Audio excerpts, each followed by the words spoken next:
তিনটি জায়গায় একমত হয়ে যেতে হবে। মায়ানমার মাঝে মাঝে বিমান উড়াও, মাঝে মাঝে হেলিকপ্টার উড়াও, যুদ্ধ বিমান চালাও, মাঝে মাঝে সীমান্তে ঢুকাইয়া দিয়া বুঝাইতে চাও আমরা বাংলাদেশে গায়েল করবা। তুমি কি বাঙালি জাতির ইতিহাস বলে গেছো?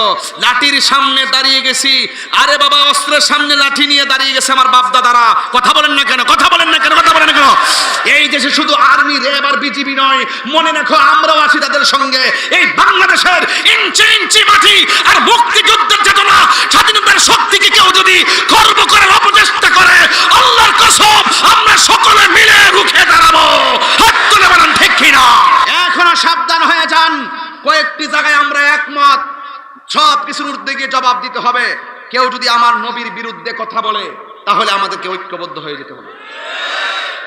তোর মুখ লড়ছে না, মোবাইল টিপস, তুই মোবাইল টিপস, তোর মোবাইল গজব তোর দেবে কইলিয়া যা। আমি ওয়াজ করি, হ্যাঁ ফেসবুক চালা।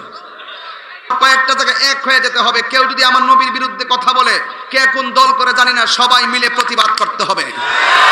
কেউ যদি কোরআনের বিরুদ্ধে কথা বলে, সকলে মিলে ঐক্যবদ্ধভাবে প্রতিবাদ করতে হবে। কেউ যদি আমার আল্লাহর জাত এবং সিফাতের বিরুদ্ধে কথা বলে, ঐক্যবদ্ধ হয়ে তার প্রতিবাদ করতে হবে। ঠিক কিনা? সুবহানাল্লাহ। 2 দিন পরে গো আর পরে করে কোন সুবহানাল্লাহ। নবীজি কি করলেন? থুতু মুবারক দিলেন। রাসূল বলেন, সাহাবারা এবার পানি পান করো। আল্লাহর কসম আমি আমার আম্মাকে নিয়ে গেছি এবং ওই কূপের পানিগুলো দেখছি। কূপের পানির ভিতরে একটা পাইপ ঢুকানো আছে, মোটর লাগাই আছে, মোটর দিয়ে পানি তুলতেছে, পানি এসে টাঙ্কির জমা হইতেছে। এই পানিটা আমরা সুইচ দিয়া হাতে নিলাম, গলায় মাখলাম, মুখে মাখলাম, শরীরে মাখলাম, মাথায় দিলাম। দেওয়ার পরে একটা চাপাবাজি মনে করবেন না কথাগুলারে, একদম বাস্তব। যদি আমার কথার সাথে মিল না পান, গুইরা এসে আমার বিরুদ্ধে মামলা করেন। আমি জীবনে বহুত পানি পান করছি। আমি 2টা পানি, যতটা পানি আমি পান করে আসছি, পৃথিবীর মধ্যে বিজ্ঞান গবেষণা বলছে পৃথিবীর মধ্যে 1 নম্বর পানি হলো জমজমের পানি, 2 নম্বর আরেকটি পানি, সেই পানিটা হলো বীরে শেফার পানি। ওই পানিটা এমন মজা আমি খাইছি, একদম এমন রৌদ্র, পানি কোনো গরম না, না ঠান্ডা না গরম, যতই খাই ততই মজা লাগে। আমি বোতল করে নিয়ে আইছি, এখন ওই পানিটা বাড়িতে আছে। এরপরে এখান থেকে গেলাম আরেকটা কূপে, ওই কূপের নাম হলো বীরে রাউহা। ওখানে গিয়ে সাহাবিও এই কূপ থেকে পানি পান করছে, আমার নবীও এই কূপ থেকে পানি পান করছে। এখন ওই জায়গাতে গিয়ে আবার পানিটা সংগ্রহ করলাম, পানিটা খাইলাম, অনেক মজা। জোরে সুবহানাল্লাহ কর না রে বাবা। আমরা তো এক অঞ্চল থেকে আরেক অঞ্চল গেলে পানির মজা পাই না, ওই অঞ্চলে গেলে দেখবেন সকল পানির চাইতে আলাদা মজা। জোরে কোন সুবহানাল্লাহ। তো ইমাম মুসলিমের 2 সন্তান, ইমাম মুহাম্মদ আর ইব্রাহিম, তিনি বলছেন পানি পান করবে। ওই জায়গার মধ্যে একটা কূপ আছে। এখন ইমাম মুসলিমের 2 ছেলে মনে মনে ভাবতেছে, আমরা যে কূপের মধ্যে পানি পান করতে যাব, একটা মহিলা দেখা যায়। আর ওই দিক দিয়ে ইবনে জিয়াদে মিটিং জমায়ে বলছে, এই দেশে নাকি ইমাম মুসলিমের 2টা পোলা আছে, এই পোলারে যে যারা দৈরা আনতে পারবি তাদেরকে স্বর্ণ মুদ্রা উপহার দিব। ওই জায়গার মধ্যে একটা লোক দাঁড়ায় গেছে, যার নাম হলো হারেস। হারেস কয় আমি দৈরা আনতে পারবো। এবার হারেসে সারা রাত তালাশ করছে, খুঁজে পাই না। ওই ছেলে 2টা কূপের মধ্যে গেছে, কূপের মধ্যে যাইয়া এইভাবে কূপের নিচে তাকাইছে। মহিলাটা বলেন, আমি পানিটা তোলার জন্য আমি বালতি ফেললাম, আল্লাহর কসম করে বলি বালতি ফেলেছি নিচে, কিন্তু ওই কূপের পানির নিচে 2টা নূরের টুকরা চেহারা জলমল করতেছে। তোর মহিলা ককিরি এত সুন্দর চেহারা পানিতে কেন? মাথাটা তুইলা দেখে 2টা ভাই কবুতরের জোড়া মতন কূপের পাড়ে দাঁড়িয়ে রইছে। আমরা একটু পানি পান করতে আসছি। জিজ্ঞেস করে তোমার নাম কি? বড় ভাই ছোট ভাইয়ের দিকে তাকায়, ছোট ভাই বড় ভাইয়ের দিকে তাকায়। নাম বললে যদি চিন্না ফেলায়, লাস্টে এক ভাই আরেক ভাইরে বলতেছে, আমরা এই দেশের কেউ না, আমরা হইলাম মদিনা ওয়ালার গোলাম। তো তোমরা এখানে কেন আসছো? এই দেশে আসছিলাম, আব্বার তারা মেরে ফেলছে, আমরা মদিনায় যাব, রাস্তাটা দেখায় রাস্তা দেখে আসছিলাম, কিন্তু আমরা কাফেলা হারায় ফেলছি। মহিলা ডাক দিয়ে নাও পানি পান করো। তবে একটা কথা বলি, আমি যেই বাড়িতে কাজ করি তোমরা এই বাড়িতে চলো। ওই বাড়িতে যাওয়ার পরে সকালে ঘুম থেকে উঠিয়ে তোমাদেরকে কাফেলা ধরায় দিব। ওই মহিলার বাড়িতে নিয়ে গেলেন, মহিলা তাকে সুন্দর করে গোসল করালেন, পানি পান করালেন, রাত্রেবেলা শোয়ার জায়গা করে দিলেন। দেখেন যেখানে বাঘের ভয় সেখানে রাত হয়। ওই যে হারেস চ্যালেঞ্জ করছিল আমি দৌড়ে আইনা দিব, এই হারেসে আইসা ঢুকছে এই ঘরের ভিতরে। এই ঘরটা আসলে হারেসের ঘর। আইসা হারেসে তার বউরে ডাক দিয়ে কয়, এই শোনো না, গোড অফার, জীবনের শ্রেষ্ঠ অফার পাইছি, তাড়াতাড়ি গোসলের পানি দাও। গোসল করলো, তাড়াতাড়ি খাবার দাও, খাবার দিল। সব কিছু দেওয়ার পরে কয় কি অফার পাইছেন? কয় এই দেশে নাকি মুসলিমের 2টা পোলা আছে, এই 2টা পোলা নাকি এই দেশ এই এলাকাতে আছে, কিন্তু তাকে ধরে নিতে পারলে এমন স্বর্ণ মুদ্রা পাবো, যে স্বর্ণ মুদ্রা পেয়ে গেলে আমাদের গরিবী হালত আর থাকবে না। তোমাকে কাজ করে আর দাসী আর বান্দিগিরি করতে হবে না। একটা কাজ করো, তাড়াতাড়ি খাবার দাও, সকালবেলা আমার ঘুম থেকে উঠাইয়া দিও। এখন তো সাথে সাথে স্ত্রীর কলিজার মধ্যে চাপ মেরে উঠছে, আচ্ছা ঠিক আছে তুইলা দিব না, আপনি ঘুমান, সকালবেলা তুইলা দিব। একটা কথা মনে রাখবেন, যারা লুবে পড়ে যায় তাদের কখনো ঘুম হয় না। এবার স্ত্রী রাগ দিয়ে কই তাড়াতাড়ি ঘুমিয়ে যান। এবার তাড়াতাড়ি ঘুমের কথা বলে দুইজন খাওয়া দাওয়া করে ঘুমায় যাবে, কিন্তু স্বামীর চোখের মধ্যে কোনো ঘুম নাই, ঘুম নাই, কিছু নাই। ওই দিক দিয়ে দুইটা ভাই এমন ভাবে দুইটা ভাই চিৎকার মেরে মেরে একইছে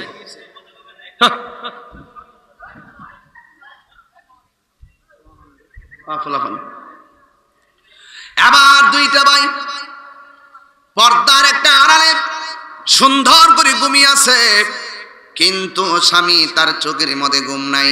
গভীর রজনীতে ছোট ভাইটা একটা স্বপ্ন দেখলেন, তার বাবা হযরত ইমাম মুসলিম রক্ত মাখা গলা নিয়ে ছোট সন্তানটার সামনে দাঁড়ায় কয়, আয় বাবা আয়, তোদেরকে নিতে এসেছি। বাবার গলা কাটা করলা দেখে ছোট ভাইটা চিৎকার মেরে লাফ মেরে উঠে গেছে। এবার ওই হারেসে ডাক দিয়ে কি ব্যাপার, আমার ঘরের মধ্যে বাচ্চার কণ্ঠ কোথায় থেকে আসলো? স্ত্রীটা বলে কিছু না, বাহিরে আওয়াজ হয়েছে। এবার বাহিরে তালাশ করে কোনো মানুষ নাই। এবার ওই হারেসে ঘরের ভিতরে কোনায় কানায় তালাশ করে, হঠাৎ কই না দেখে গো দুইটা ভাই, একটা ভাইয়ের মুখে আর একটা ভাই দইরা মুরগির গলা কাটা মুরগির মতন এমন ভাবে ছটফট ছটফট করতেছে। ওই হারেসে দুইটার চুলের মধ্যে এমন ভাবে ধরছে। ছোট ভাইটা ডাক দিয়া কয়, বড় ভাই। একজনে ঘরের মধ্যে আদর কইরা ঘুম পাড়ায়, আরেকজনে চুলের মধ্যে তার টেনে খেসরাই। আমার আম্মা হাতটার চিরুনি বানাইয়া কত মাথায় আশ্রয়া দিল। এটা কেডারে এমন ভাবে চোখের মধ্যে এমন ভাবে ধরলো? জীবনে তো আমার আব্বা এমন ভাবে চুলের মধ্যে ধরে নাই, আমার আম্মা কোনোদিন ধরে নাই। চুলের মধ্যে দইরা খেসরাইয়া খেসরাইয়া দুইটা ছেলের ঘরের ভিতরে আইনা বাহির করলেন। এই তো পেয়ে গেলাম, অনেক উপহার পাবো, অনেক বড় লোক হয়ে যাব। এবার এই কথা বলার পরে দুইটারে বাহিরে আনলেন। ইমাম মুহাম্মদ ইব্রাহিম রাদিয়াল্লাহু তাআলা আনহু মনাক দিয়ে কয়, আমাদের কেমন ভাবে চুলে ধরলেন কেন? কয়েক কথা বলবা না, তোমাদেরকে ধরে নেওয়ার জন্য আমাদের গভর্নর নির্দেশ করেছে। দেখছো না তোমার বাবা বেশি কথা বলছে, দুনিয়া থেকে বিদায় হয়ে গেছে। তোমরাও বেশি কথা বলবা না, তোমরাও দুনিয়া থেকে বিদায় হয়ে যাইবা। দুইটা ভাই কি বলে জানেননি? আম গাছে আম ধরে, জাম গাছে জাম ধরে। ছোট দুইটা ভাই ডাক দিয়ে কয়, আমরারে মারবেন কোনো আপত্তি নাই, আমরারে একটু সময় দেন। আবার মদিনায় গিয়ে ইমাম হুসাইনকে বলবো তিনি যেন না আসে। ইমাম মুসলিম তার বাবা যেমনে কথা বলছে, পোলা পান্ডলাও ঠিক এইভাবে কথা বলছে। ডাক দিয়া বলে, ও হারেস, আমরারে বিদায় দিয়ে দাও, আমরা কথা দিলাম আমরা আবার তোমার কাছে আসব। এই কথা বলার পরে তার লোভে পড়ে গেলে মানুষের কোনো কথা কাজে আসে না। যারা লোভে পড়ে যায়, যারা নেশায় পড়ে যায়, যত ওয়াজি করেন কোনো কাজ হয় না। ইন দি মিন টাইমে হারেস ডাক দিয়ে কয়, না না না, তোমরা ছেড়ে দিলে তোমরা আসবা না। ওই ইমাম মুহাম্মদ ইব্রাহিম ডাক দিয়ে কয়, নবীর আওলাদেরা কখনো আদার খেলাপ করে না। ধাক্কা মেরে ফালাইয়া দিল, যেন বেশি তেরিমেরি করলে এখন জবাই করে দিমু। যখন কোনোভাবেই যেতে দেয় না, এই মুহূর্তে বড় ভাইটা ডাক দিয়ে কয়, আমরারে মারবা কোনো অসুবিধা নাই, আমরারে 2 রাকাত নামাজ পড়ার সুযোগ দাও। দেখছেনি বাবাও কই 2 রাকাত সুযোগ দাও, আবার সন্তানও কই 2 রাকাত নামাজ পড়ার সুযোগ দাও। ইন দি মিন টাইমে তারা 2 রাকাত নামাজ পড়লো। বড়টারে ধাক্কা মাইরা মাটিতে ফালাইলেন, এমন ভাবে ছুরিটা গলার মধ্যে চালাইয়া দিল। কিন্তু ওই ছোট ভাইটা ডাক দিয়ে কয়, না না না না না, আমি ছোটটার সামনে বড় ভাইয়ের গলার মধ্যে ছুরি চালাইবেন আমি জীবনেও মানতে পারবো না। যদি জবাই করতে হয় আমার জবাই করেন, আমি হাসি মুখে দুনিয়া থেকে বিদায় হয়ে যাব। এই কথা বলার পরে ছোটটার গলায় ছুরি চালাইতে গেল। কিন্তু বড় ভাইটা ডাক দিয়ে কয়, হারেস শুনে রাখো, আমার বাবা চলে গেছে, বাবা চলে গেছে, আমার ছোট ভাইকে আমি একেবারে বড় ভাই হিসেবে এমন ভাবে দেখে রাখতেছি, আমার সামনে আপনি জবাই করবেন, আমি বড় ভাই কোনোদিনও মানব না। ও যুবকের দল, এবার দুই ভাই এক সুরে ডাক দিয়ে কয়, আমি আমারে জবাই করলে আমার ভাই মানবে না, আমার ভাইরে জবাই করলে আমি মানব না। জবাই যদি করতে হয় দুইজনকে একসঙ্গে শুয়াইবা। আল্লাহু আকবার কয় রে। দেখছেন নি আলামতটা? আরে আমরা জীবনতে বাঁচার জন্য এই মুহূর্তে যদি আমার ক্যান্সার হয়, এই মুহূর্তে যদি আমার এমন রোগ হয়ে যায়, বাংলাদেশে চিকিৎসা নাই, টাকা থাকলে আমি ভারতে যাবো, আর না হয় আমি সিঙ্গাপুরে যাবো। দেখছেন বাংলাদেশের রৌশনের সাথে তিনি এই মুহূর্তে আছে বাহিরে চিকিৎসার জন্য, এক একজন এক এক জায়গায় আছে চিকিৎসার জন্য। আমরা আমাদের এমপি মন্ত্রীরা অনেক সময় বাহিরে যাই।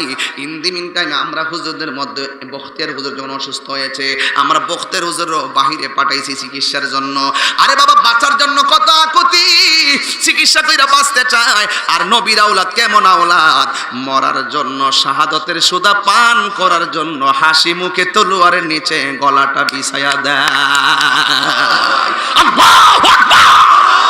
ওয়ালা তাকুলু লিমান ইউকতালু ফি সাবিলিল্লাহি আমওয়াত বাল আহইয়াউ ওয়ালাকিন্না তাশউরুন। এই আওয়াজে মানি না, জোরে কইতে আল্লাহু আকবার। আমি এত জোরে চিল্লাই ধারাবাহিকভাবে, আপনারা মাঝে মাঝে আল্লাহকে ডাক দিবেন না, জোরে করেন আল্লাহু আকবার। আর এক জায়গায় আমার আল্লাহ বলেন, ওয়ালা তাহসাবান্নাল্লাযীনা কুতিলু ফি সাবিলিল্লাহি আমওয়াতা বাল আহইয়াউ ইনদা রাব্বিহিম ইউরযাকুন।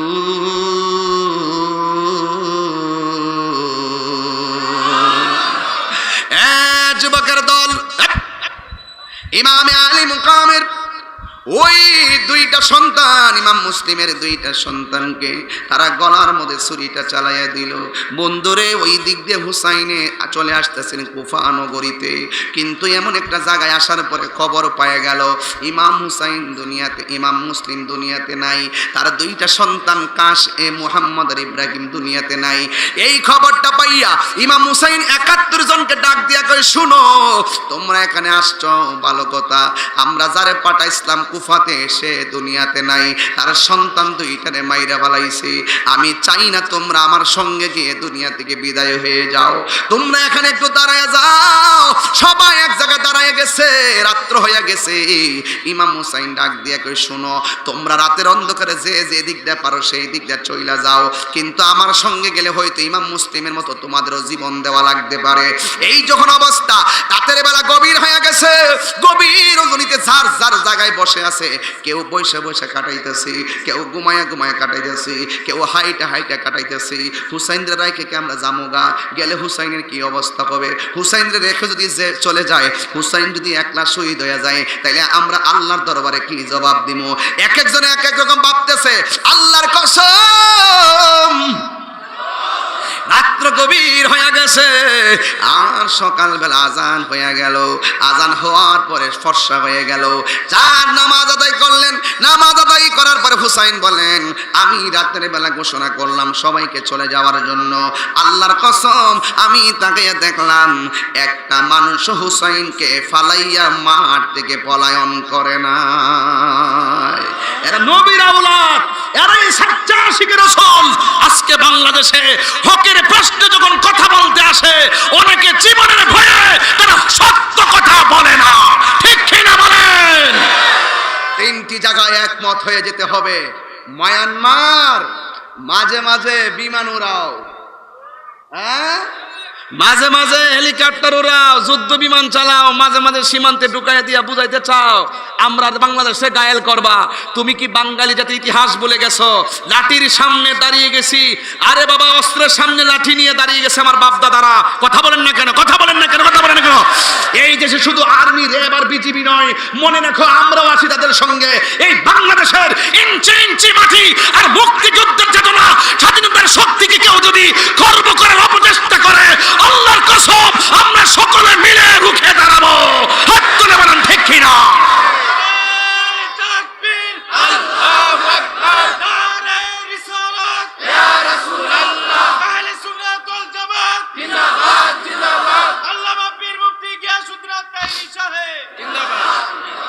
আমার কথা কি একমত? একমত। ইমাম হুসাইন যদি মরণের ভয় করত, রাস্তা থেকে ফিরে আসতে পারত কিনা?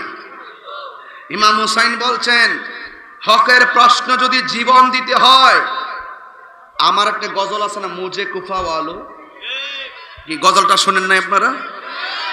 গান নাই শোনেন নাই? এটা শোনেন নাই?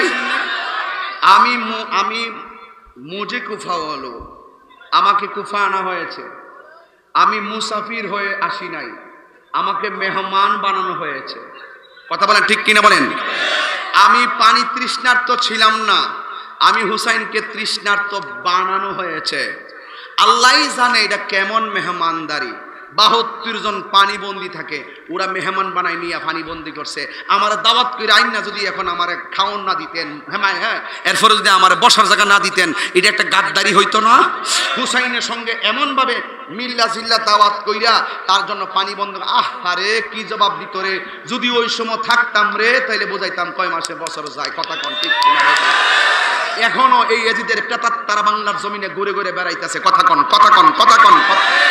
এখনো সাবধান হয়ে যান। কয়েকটি জায়গায় আমরা একমত, সব কিছুর ঊর্ধ্বে গিয়ে জবাব দিতে হবে।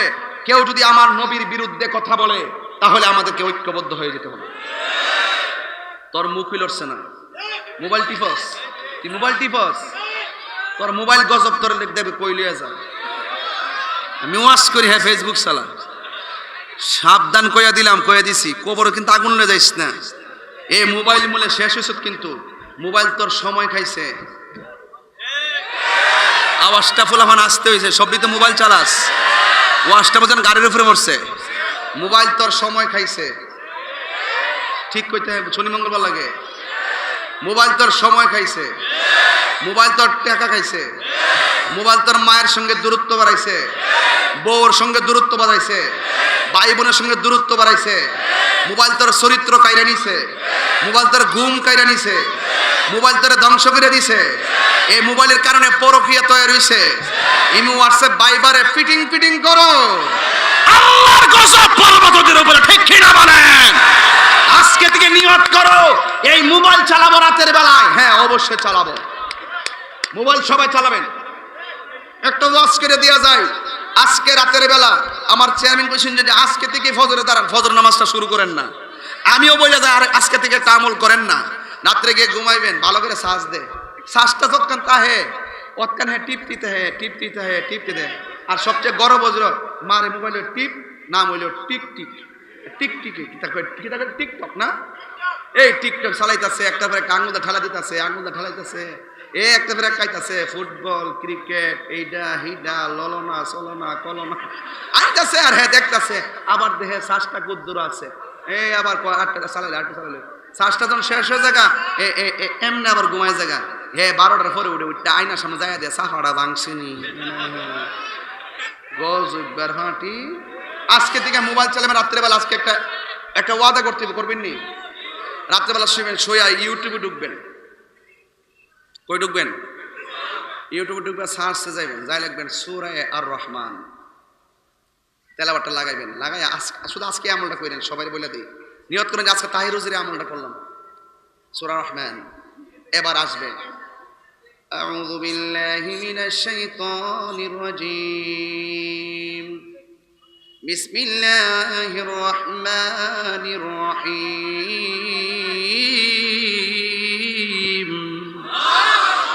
আর রহমান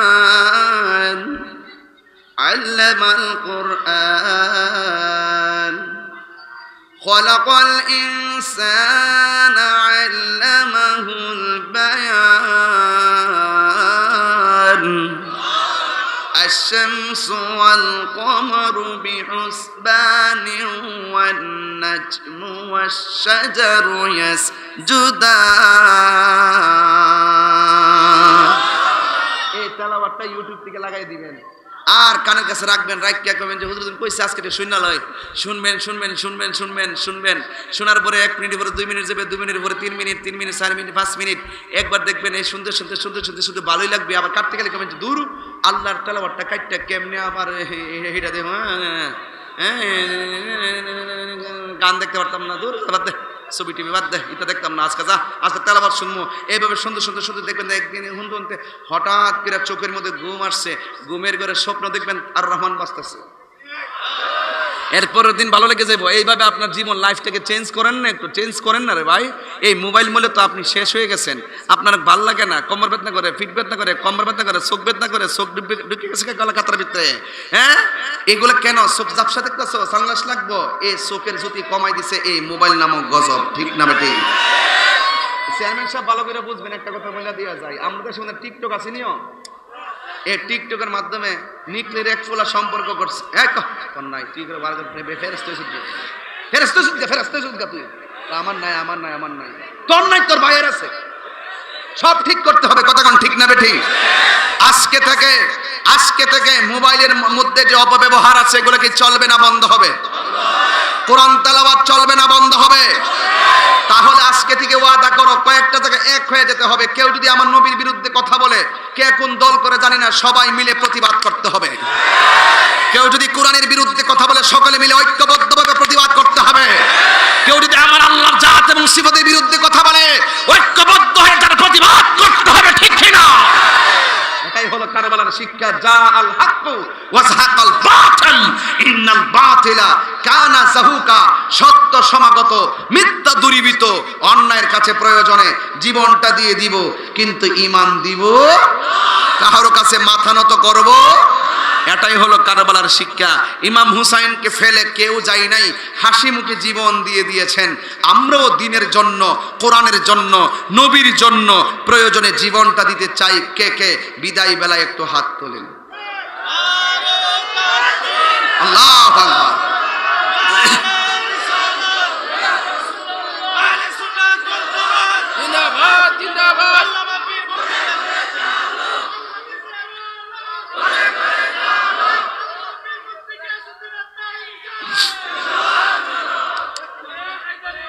মাশাআল্লাহ।